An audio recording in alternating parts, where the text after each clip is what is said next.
Thỉnh thoảng chúng mình muốn thay đổi cuộc sống và muốn có một cái cuộc sống mới hơn, vui vẻ hơn, tươi đẹp hơn, và bọn mình chỉ để đấy với những cái ước mơ viển vông như là tôi sẽ được IELTS 8.5. Sau một đêm thức dậy tôi sẽ trở thành một người vô cùng xinh đẹp và được rất nhiều người yêu quý. Sau một đêm thức dậy, nhưng thực ra thì tất cả mọi thứ chúng ta đều phải rèn luyện từ những thói quen hàng ngày của mình.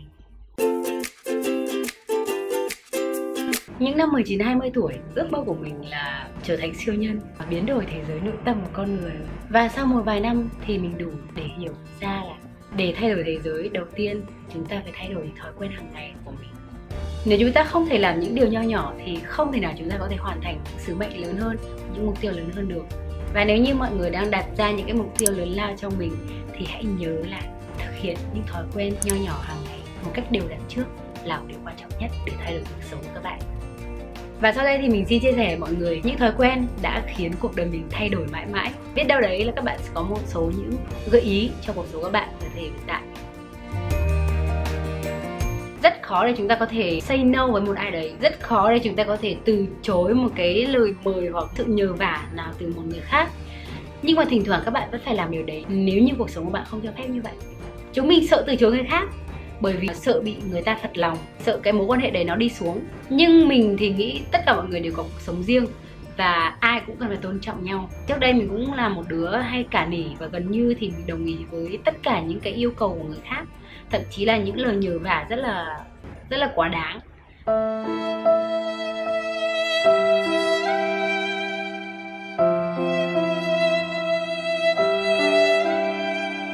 Mình đã bị tốn khá nhiều thời gian và bị lỡ khá là nhiều những kế hoạch khác. Đôi khi ví dụ mình làm không có tốt chẳng hạn thì nó lại khiến cho mối quan hệ trở nên tồi tệ hơn. Đương nhiên là bọn mình có thể đồng ý những lúc mà cảm thấy phù hợp, nhưng mà nếu như mà nó vượt quá những cái khả năng của mọi người thì nên từ chối để cho cuộc sống của mình vui vẻ hơn, thoải mái hơn. Đừng có sợ bị ghét, bởi vì thực ra thì những người mà người ta đã ghét mình thì người ta kiểu gì người ta cũng sẽ ghét mình thôi. Còn những người mà nếu người ta hiểu cho mình thì người ta sẽ thông cảm. Thì mình nghĩ là mọi người nên tìm đọc cuốn sách Lời Từ Chối Hoàn Hảo. Đấy là một cuốn sách rất là hay để mọi người có thể học lời từ chối nhưng mà vẫn được làm cả hai bên.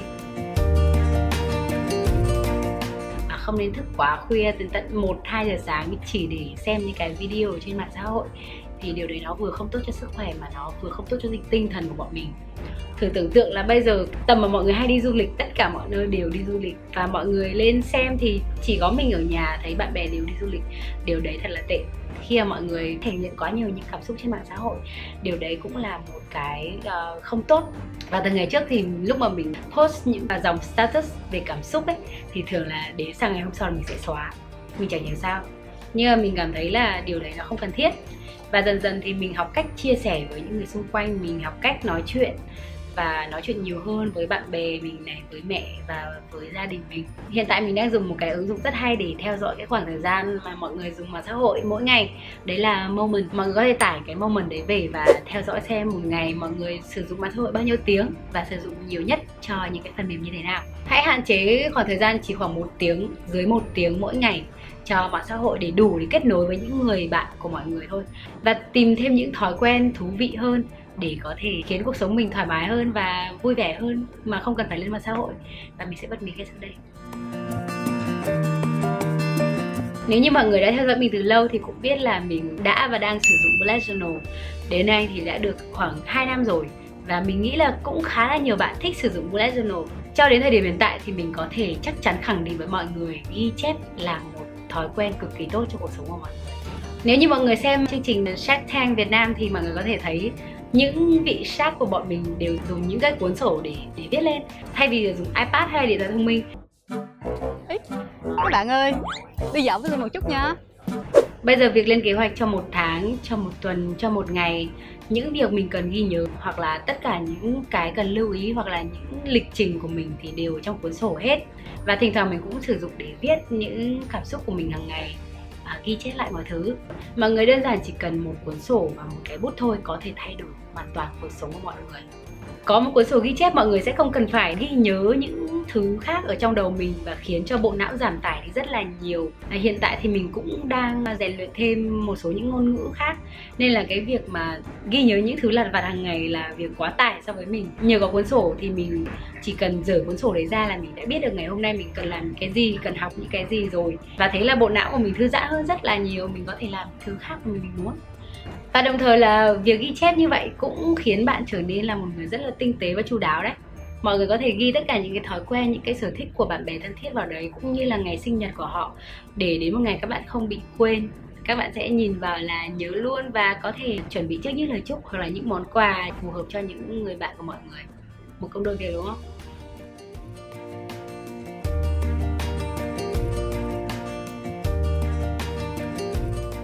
Mình thích đọc sách cách đây khoảng một vài năm thôi. Có nghĩa là trước đây không phải là mình thích đọc sách đâu. Ngày trước thì mình chỉ thích đọc Conan rồi Doraemon, những cái chuyện mà có hình ảnh ở bên trong. Nhưng mà dần dần khi mình gặp những khó khăn trong cuộc sống mà cần phải có một người bạn để tâm sự chia sẻ, thì lúc đấy sách đã xuất hiện và trở thành một người bạn của mình. Tại vì là sách có thể tạo thêm rất là nhiều những cái động lực cũng như là một số những cách để các bạn giải quyết các vấn đề. Hiện tại thì cách đọc của mình là sẽ tìm đến những cái quán cà phê sách để có thể lựa chọn trong một đống sách như vậy thì có thể đọc qua được cái cuốn nào mình thích, và sau đấy thì mình sẽ đọc cuốn đấy ngay tại quán luôn. Hoặc là mình sẽ đến những nhà sách và cũng chọn lựa những cuốn sách phù hợp với thời điểm hiện tại. Khi mà mình có vấn đề về việc sắp xếp cuộc sống ấy, thì mình lại tìm đến cuốn Lối sống tối giản của người Nhật. Và cứ như vậy thì mình tìm thêm những cuốn liên quan đến nội dung đấy và đọc. Và mình cảm thấy rất là thư giãn sau mỗi lần mình đọc sách như vậy. Một tuần mình có thể đọc được khoảng 2 đến 3 cuốn sách. Và mình sẽ review cho mọi người những cuốn sách hay ở trên blog của mình sẽ để link blog phía dưới nhé. Và cũng thông báo cho mọi người, sau khi trang blog cũ của mình đã bị đóng, mình đã dành 1 tháng để có thể thiết kế lại cái blog mới cũng như là viết nhiều bài mới. Hy vọng là mọi người ủng hộ blog mới của mình. Và đừng quên chia sẻ nó đến cho mọi người nhé. Nếu như mọi người muốn thì mình có thể làm một cái video về những cuốn sách hay mà các bạn trẻ nhất định phải đọc. Và đừng ngại chia sẻ những cuốn sách mọi người thấy hay cho mình nhé. Bởi vì hiện tại mình cũng đang muốn tìm thêm những cuốn sách hay về lifestyle, về cuộc sống cũng như là về phát triển bản thân, cũng như là một số sách về tâm lý học nữa. Thì nếu như mọi người biết những cuốn sách như vậy thì hãy chia sẻ với mình nhé. Ăn uống sẽ giúp chúng ta cảm thấy vui, thậm chí là rất vui. Nhưng mà phải ăn một cách có khoa học thì mới khiến bản thân cảm thấy khỏe mạnh thực sự. Hồi mình còn đi tập gym thì mình cũng đã biết được tầm quan trọng của việc ăn uống. Phần tập thì chỉ chiếm 30% thôi, còn phần ăn uống thì nó vẫn quyết định 70% đến cơ thể cũng như sức khỏe của mọi người. Và nên thời điểm hiện tại thì mình không đi tập gym, nhưng mà mình cũng không hề bị tăng cân lên. Có một số lưu ý trong việc ăn uống mà mình muốn nhắc nhở đến mọi người, đấy là mình nên ăn vừa đủ, ăn khoảng 80% no thôi, không nên ăn quá no. Ăn ít muối, ít đường, hãy bổ sung thêm thật nhiều rau củ quả. Đồng thời những cái thức uống hàng ngày, mình biết mọi người rất là khoái khẩu món trà sữa, nhưng mà thực sự đấy là một thói quen uống không hề tốt khi mà mọi người uống đến 3-4 cốc một tuần. Thứ nhất là về chi phí nó rất là tốn kém, bởi vì một cốc trà sữa nó cũng phải 30 đến 40 nghìn. Tính ra một tuần cũng phải mất đến hơn 100 nghìn, 150 nghìn. Một tháng mình cũng mất đến 500-600 nghìn chỉ để uống trà sữa. Mà trà sữa thì lại không hề tốt cho sức khỏe một tí nào. Mình không biết dạo này có những cái hãng trà sữa nào tốt cho sức khỏe nổi lên không, nhưng mà mình nghĩ là để có thể tạo những cái mùi vị thơm ngon thì chắc chắn nó cũng sẽ có những cái thành phần nó không có tốt. Vậy nên thì mình nghĩ là nên hạn chế hết mức có thể những cái đồ uống mà nó không tốt cho sức khỏe của mọi người. Duy trì thói quen ăn uống khỏe mạnh là một trong số những biện pháp tuyệt vời để khiến cho cơ thể của mọi người luôn khỏe mạnh và tươi tắn hơn. Bởi vì có nhiều thứ mà các bạn không thể che lấp bằng một cái màn make up công phu hay là những cái mỹ phẩm cao cấp được. Cơ thể khỏe mạnh thì nó được toát ra từ nội tâm bên trong, từ một ánh mắt tươi vui, từ một làn da khỏe mạnh, mái tóc mượt mà. Nói chung tất cả những cái đấy đều là do những cái thứ mọi người ăn, mọi người uống vào.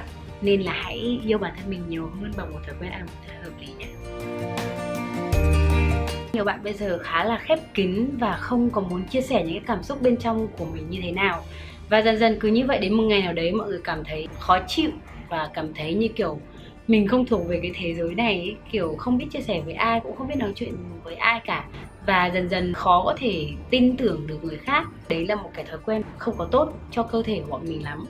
Và mình nghĩ là cái việc mà chia sẻ cảm xúc là nhu cầu cần thiết của cơ thể của một con người bình thường. Vậy thì có lẽ là mình không cần quá nhiều bạn đâu, mình chỉ cần có những người bạn thực sự có thể lắng nghe mình. Có một ai đó mình có thể nói ra được những điều mà mình cảm thấy vui hoặc là những điều mình cảm thấy không vui. Có thể chia sẻ những cái dự định tương lai, những cái điều mọi người cảm thấy ý nghĩa trong cuộc sống. Có ai đó để nói chuyện, có ai đó để trò chuyện, có ai đó để có thể nói với nhau những thứ vớ vẩn hàng ngày. Nhưng mà điều đấy thực sự là một cái thói quen mà nó nuôi dưỡng cái tâm hồn chúng ta trở nên có thể thoải mái và vui vẻ hơn rất là nhiều, thay vì là chỉ giữ những cái cảm xúc đấy ở trong lòng. Và đối với mình trong các mối quan hệ cũng vậy, nếu như mà mọi người có những cái xích mích trong các mối quan hệ thì cái tiên quyết là mình muốn nhấn mạnh đấy là phải thẳng thắn với nhau. Cái mối quan hệ đấy nó sẽ đi tiếp được khi mà cả hai người cùng chấp nhận những cái điều mà khuyết điểm của nhau. Và dần dần thì tất cả mọi thứ đều được giải quyết, thay vì là chúng mình cứ im lặng và cứ để cái mối quan hệ đấy ra xa dần. Rồi sau cái việc mà bọn mình học cách chia sẻ thì hãy học cách lắng nghe.